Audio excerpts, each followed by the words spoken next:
Hello and welcome to a brand new episode of Lowdown. Today I'm absolutely delighted to be joined by the CEO of Forrest Green Rovers, Henry Staelens. Henry, welcome to the show. Thanks, Connor. Good to be here. Henry, obviously, before we delve into the current, what was your earliest football memory? How did you find the game of football at a young age? I was obsessed with it. I grew up, I don't know why, I grew up in Cheltenham, but for some reason I was an avid Liverpool fan. Had the candy kits, sort of the times of like Barnes and Rush, and then later on McManaman, Fowler, Owen, etc. And then had a small garden, but we built like a sort of like couple of full-size football goals in it, which took the whole width of the garden, and just spent pretty much my whole childhood there, playing with friends. So always been a bit obsessed with it. And obviously, we've all come to know you in the industry from the executive level, but did you have any playing career at all whatsoever, Henry? Yeah, I think like most kids, I wanted to be a professional footballer. I won't use the thing that most people say where they say they had a bad knee, so they couldn't make it. No, I was technically very good, but mentally I wasn't strong enough. I went through various academies in the southwest. Ended up going to sixth form college at Cirencester, but they've got a really good academy there actually at Ciren Academy. But didn't last very long in terms of my academic work. So I left the academy before I graduated. That was at 16. And so, I would have loved being a professional footballer, but it wasn't to be. And I'd probably do the next best thing now, I guess. And obviously, where you are today, Forrest Green Rovers, as officially declared by FIFA as the greenest club in world football. What were the set of circumstances that led to your arrival there? My personal ones. Yeah. So like I said, I left school at 16. I tried getting jobs and stuff, and just couldn't keep a job. I worked in pretty much every shop in Cheltenham. So and then I got to a point where I just thought, right, I've got very little qualifications. I haven't got a very good CV. So I started my own company in sportswear, and learned a lot from it, good and bad. Typically, we were supplying running clubs with sort of club vests and stuff. And I sold that when I was 24, 25 maybe.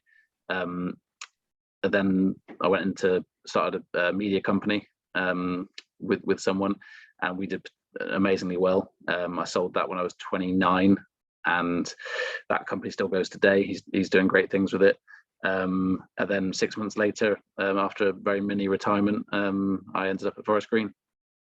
And obviously, you said that you left school at the age of 16 and didn't go to college, set up a few successful businesses. Obviously, it's not really a conventional path into a football club or any line of business really nowadays, Henry. But why do you think such paths are discouraged? Should we be doing more should we be doing more now as adults and role models to encourage the next wave of generation to take unconventional paths such as yourself? Yeah, I think I wouldn't necessarily encourage people to try and go unconventional. I think it'd be like my life would have been a hell of a lot smoother if I'd managed to follow a particular pathway. But no, it's definitely led to what I've done in my life, I guess. Those early findings in my teens, not fitting in with I guess authority or education, it then pushed me down doing my own thing. But I have full respect to anyone that goes through the uni route, like yourself, or goes through extensive learning. It just wasn't for me. So I think the one thing we could do is definitely say that you don't have to go to university. I think if you want to go to university because you want to further explore different opportunities and certain subjects, then absolutely. But I don't think there should be a stigma against. You look on job adverts and it says minimum requirement bachelor degree. You'll never see that on anything that I post. For me, it's all about experience and character. Yeah, and I think it rings true of Nachi Said's recent book on Rebel Ideas. It's that kind of divergent thinking. It's a new age, a new way of kind of thinking and getting as many different voices and diverse experiences in a room. And of course, being CEO of Forest Green Rovers, they're not your typical football club. How does being a CEO of Forest Green compared to, say, being a CEO of another business or another football club? It's not your typical. No, I mean I can't possibly say because I've only ran my own companies before. But I would imagine it's more entrepreneurial than most, especially football clubs at our level. Football clubs are typically quite habitual. They have a board who are usually very experienced people, and then they have a sort of management structure below it. Ours is much more of an entrepreneurial setup. So we focus on something called autonomous accountability. So people doing their jobs how they best see fit, managing their own time, managing the, we give them KPIs and targets, but how they get there, I want to leave that up to people.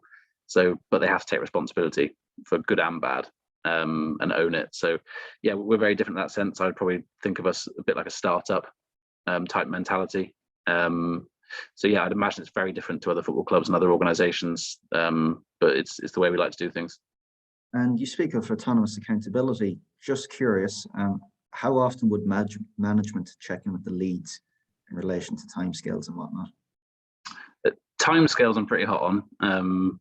Like this is it. So for me, I would set someone a deadline and a goal or a mission. So let's say we want to do a certain project. You've got until this time. Here's the money. In terms of the detail, I think you've got to leave that up to people. Otherwise, what's the point of hiring talented people if you're going to micromanage them? So yeah, in terms of timescales and budgets, then absolutely management take a particular interest in that. But in terms of how people get to the end goal, I'm not too fussed. And I think people should be allowed to use their own creativity and treat their sort of departments as their own sort of mini businesses. And is that irrelevant of whether or not you're within the football side of the business or the commercial side?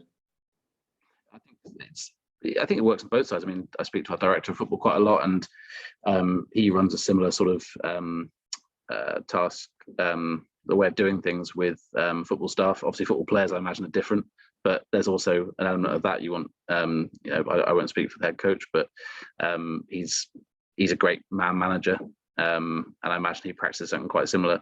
But if you look at any of the great organizations, I think they hire talented people and they let them get on and do their jobs. Yeah, and then like if we were to focus and zoom in more on your own job, Henry, I mean, you've had quite the introduction over the past 3 years. There's that famous adage of being in education. First you learn the lesson, then you take the test. Whereas in life, you take the test, then you learn the lesson. Over the past 3 years, I mean, you've had to navigate COVID, you've had to navigate the challenges of furlough and whatnot. I mean, what has been the biggest lesson you've learned to date during your tenure in football?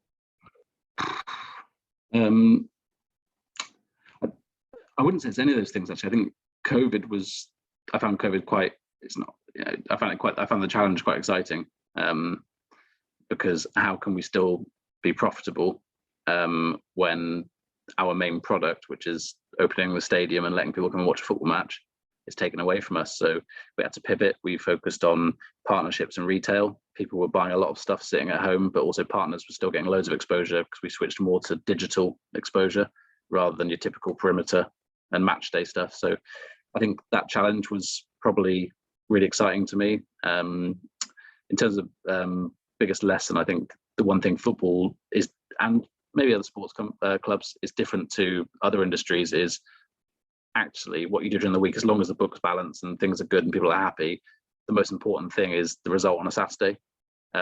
So it's how that affects the mood, not only of me, but of staff the following week. But typically we get over it quite quickly, and fortunately this season we've done very well, so we've been happy more than not. And I suppose Forest Green has become renowned, I mean, for, coming up with creative solutions to existing problems within the football industry. Do you think other clubs were perhaps as best equipped as you guys to deal with the situations that COVID brought?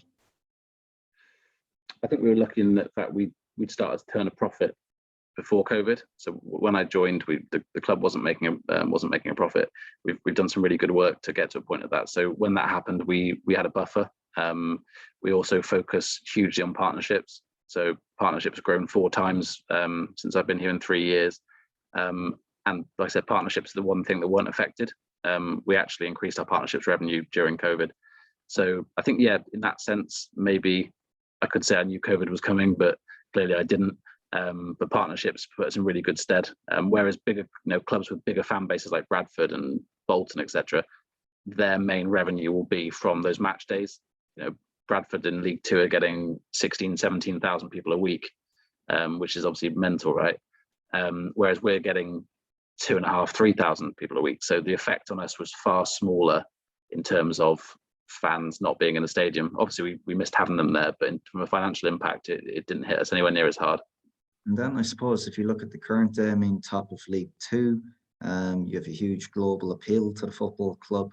And as you alluded to earlier on, you've been turning over a profit of 7 figures recently. Has that led to perhaps a greater aptitude for taking risks as opposed to, say, when you initially came into the club 3 years ago, or was that always encouraged? I think it's always encouraged. I mean, our chairman, Dale Vince, is the ultimate green entrepreneur. Very smart guy.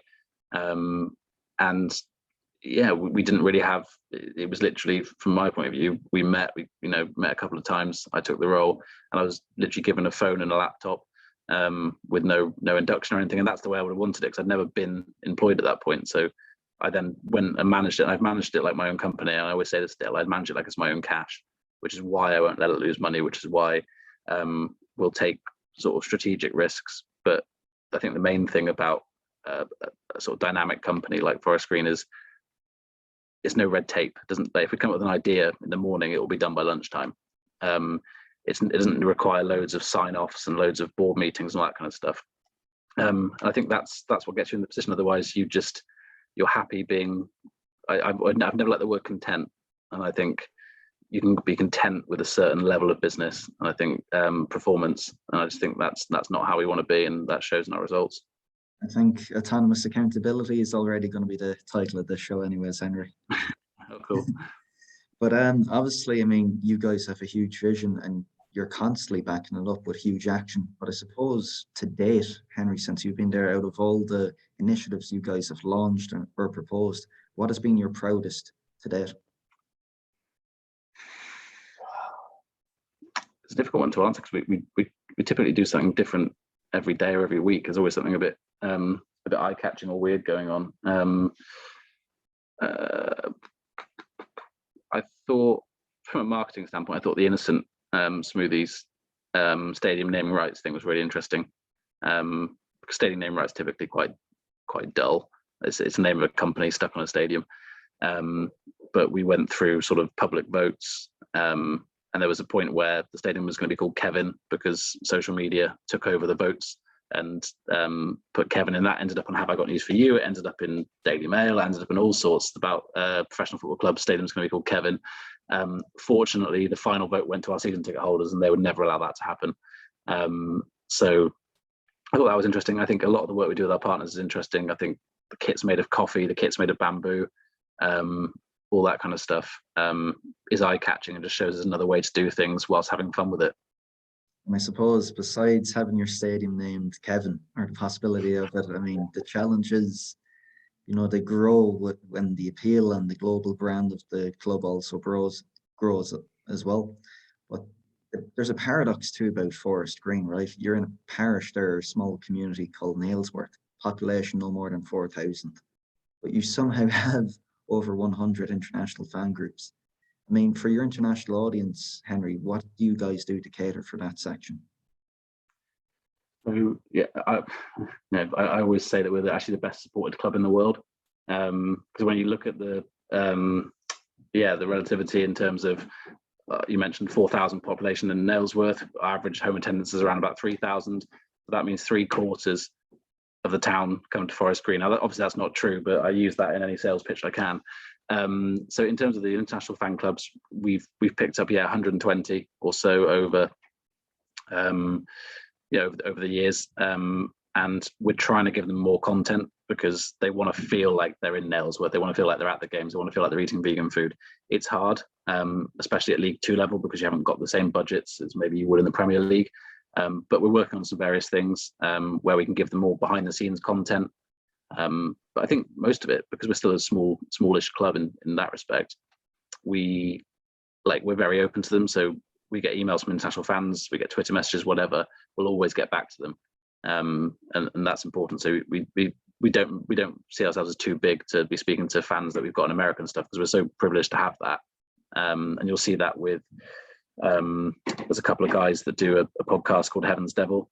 If you haven't listened to it, check it out. It's very funny. By their own admissions, they're not knowledgeable about football at all, but they took an absolute passion to Forest Green, and they do a podcast, I think, once a week. And we've opened up our doors, and we've basically given them a different player or a different member of staff each week to interview. So I think Dale's done one, I've done one, then we've had loads of players, our director of football's done one. And yeah, they just have a completely different spin on it, because they're so humorous in the way they do things. I think if people are, people that want to show that kind of support to us, and they buy our shirts, and they engage us on social media, then we want to give back to them, because they can't come to every match, so we need to give them some kind of cool experience. But I'd imagine it's still led to a surge in the amount of day trippers you guys would have at home games, right? Yeah, plastics. No, we're very lucky. I reckon we don't know the exact data. We have a lot of casual people come down because they want to try the vegan food. They want to come to a carbon neutral stadium, a carbon neutral environment, and yeah, we're very lucky with that, because we wouldn't be able to get anywhere near filling that stadium based on our local population. Where we're based is typically a rugby county. We've got Gloucester down the road, and then 20 miles the other way we've got 2 teams in Bristol. So it's not a big football location. Nailsworth, you wouldn't ever expect to see a professional team there. So yeah, we've got lots of local residents from within within Stroud district. But yeah, the rest of people that fill the stadium will be people that want to come and try out Forest Green because they've heard great things. And that, of course, lends itself to brand placement and obviously the sustained commercial growth of Forest Green Rovers. I don't suspect you guys have come up against too many possible cases of greenwashing, sponsors looking to get involved for all the wrong reasons. Yeah, we're quite fortunate in the fact that because we don't know another way of doing things, that it's so like being sustainable is so ingrained in our DNA, and we wouldn't ever do anything just for publicity. And we have enough conversations with companies who want to partner with us. You very quickly figure out who's genuine and not. So people often ask me, is there like a particular sort of protocol they have to follow or questionnaire they have to go through? There's not. No, we just have a nose for it now. So yeah, no, we wouldn't allow greenwashing, but it is quite prevalent in the market, and I think it will get more and more over the years now, with things like COP and people's priority now focusing on green purchases. But no, we've been fortunate that we haven't taken any wrong steps so far with that. And then moving forward to matters on the pitch this season, Henry, I mean, you guys seem to have the momentum with you, 2 points clear at the top of League Two as we speak, prior to this weekend's clash. And new manager, Rob Edwards, how's he settling in? Seamlessly. He's completely different to what we've had before. And yeah, he's been a breath of fresh air in terms of being around the club. He's been great. I haven't seen him put a foot wrong, personally. He's just he's great. He's great obviously his work on the pitch, but also just being around the club, as I just mentioned. He was at the fans. We did a fans forum the other night, and I've never seen such a positive fans forum in my life. It was almost disconcerting, because usually at fans forums there's a few moans and groans, but no, he's great with fans. He's great with the players, obviously, and yeah, I hope he sticks around for a long time. And then I suppose it's a shining light, and it's a great example to other football clubs that wish to follow in your wake, that perhaps football performance and sustainability goals can coexist.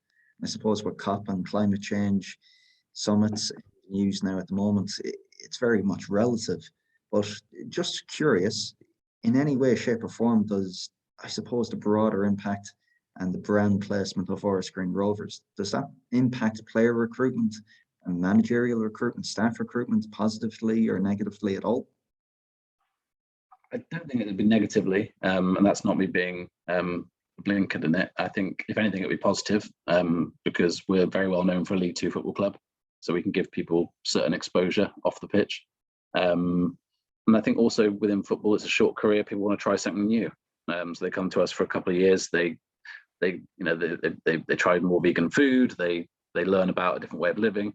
So no, we've never had any, as far as I'm aware, negative kickback from players or staff. If anything, it's only been positive, and we probably recruit better talent because of it. And then I've heard you in previous podcasts and interviews before, Henry, saying the ultimate aim is to end up in the Championship. How far away do you see that goal? Is it in the rear view mirror? Is it? Yeah, No, we don't put a timescale on it. It will happen. It will 100% happen. We're conscious that if it happened whilst we're at our current stadium, the stadium would fall apart. Even on a big match day, we'll play Bristol Rovers in. Is it a week's? Yeah, we're playing Bristol Rovers in a week's time next Saturday. They've sold out the away end. We'll get pretty close to selling out the home ends, and just the traffic around that place is horrendous. And we try and do everything we can. We put on park and rides. We try and traffic manage as much as we can, but it's not. When Dale bought the club back in 2010, I think they were getting about 700 fans. So when we've got a crowd of 4,500 fans, the local hamlets and parish, like you mentioned, just they can't cope. So yeah, we will get to Championship. Sooner the better, obviously, but we're not in a rush because we know that actually when we get there, we want to make sure that we're in the right position to stay there. You guys obviously have the new stadium, Eco Park on the horizon. You also have updates to the training ground, I'm correct in assuming.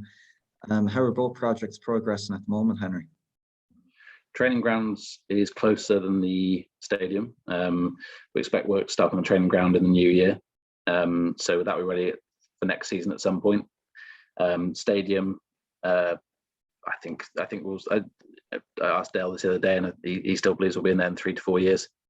So maybe another 3 seasons at our current home, and then move to Eco Park. So it's such a sort of innovative project of a stadium made fully out of wood. It's never been done before. There's going to be some hiccups, but we'll get it done, and we'll get it done on time and budget when that time comes. And zooming out now, what is the overall future looking like for Forrest Green Rovers? Because thus far today, if you're painting, it's a pretty nice sight, what I'm seeing on the horizon. Yeah, we're in a good place. But football's I've learned that football can change so quickly. We could lose tomorrow at Hartlepool away, and I could start thinking, oh God, that's it. But then we might, win 2 games on the trot. Football's such a funny environment. So I think on the pitch we'll get to the Championship. That's that future. Off the pitch, we're just going to keep being as sort of creative as we can to offer a great place for fans and staff to come and try something different. And yeah, the more profit we can make, the more we can invest in the team and things like the new stadium. And then going forward, looking at yourself, Henry, and your own future, I mean, could you ever envisage yourself working for another club, perhaps that would not have as similar a powerful message, mission, or purpose for the future? I've never thought about it. I don't think I could go and work at a club that's got no ethics, no morals, no focus on sustainability. I think I wouldn't feel comfortable in that. But no, I haven't thought about what happens to me in the future at all. I take each day as it comes, and yeah, good things can happen. And then 2 bits of advice to close on the show. For any small grassroots club, what is the first thing they could do today, perhaps to enhance their own sustainability goals and improve the environment around them? Yeah, it's a good question. Actually, we're working with a couple of associations with grassroots clubs to offer some guidance where we can. The main tip I'll give anyone, small or big, is do something. Like, don't be put off by how expensive it might be or how complex it might be. I was liking it, if you're going to go to, let's say you want to go on a diet, you're going to do it in the new year, but you don't know where to start, you don't know what gym wear to buy, what food to prepare, etc. People end up talking themselves out of it, and I think sustainability is a bit like that. So I think the grassroots clubs, single-use plastics, massive thing. You go and stand in, if you go and watch a Sunday League team, there's plastic bottles everywhere. They can also look at what their kit's made out of. So polyester is effectively plastic. So now you can get recycled plastic kits, or you can get kit like we've done out of coffee, etc. So yeah, I think the main thing for any organization, big or small, is control what you can control, because that will have the biggest impact. Don't worry about things necessarily straight away that you can't control. You can focus on that down the line, but focus on the really quick and easy wins. And then for the final piece of advice and final question to close the show, Henry, what piece of advice would you have for those individuals that would love to thread a similar path to yourself? I wouldn't just say tread the same path, but if you mean in terms of ending up in football or ending up running a company or whatever, I think just keep going. People, and also just do something now. Like, the amount of people that speak to me about they want to start a company, etc., and they're going to plan it and they're going to do it in 2 years when different stars align. They never do it. Like, you're better off just doing something now and growing it and evolving. And you only learn when you start doing things. You don't learn by planning things in theory. So yeah, and I think also don't be afraid to also compromise to get into what you want to do. So if you start a company, typically you will lose money at the start, and you'll certainly be earning less than if you were in full-time employment. So that's a compromise, right? But it's the bigger picture. So the end goal is that you'll earn more money if that's your focus. Football is the same. Football typically doesn't pay as much as other industries. So if you really want to get into football, you need to get into it. You need to reduce your salary. You need to, as an example, you need to then build up and get yourself to the level where that it's just, there's so many people trying to get in football, but effectively there's 72 employers in this country, or 92 employers in this country, sorry. So there's 92 individual jobs. It takes you have to think a little bit different. You have to compromise a little bit if you want to get into football. And once you're in there, you make it your own, and yeah, you see how far you can go. And it's very much first principles based thinking, and it's that approach which has ensured your sustained success, Forrest, Green Rovers' sustained success, not only this season, for the past few years, and I'm sure for the very near future. Henry, thanks a million for coming on. I know you give a lot back to the football community. We've been in conversation for over 2 years now at this stage, and you're always good for advice. So thanks for coming on. And for everyone listening, I'm going to link absolutely everything to Forrest Green Rovers in the show notes below. Thanks, Henry. Cool. Thanks, Connor.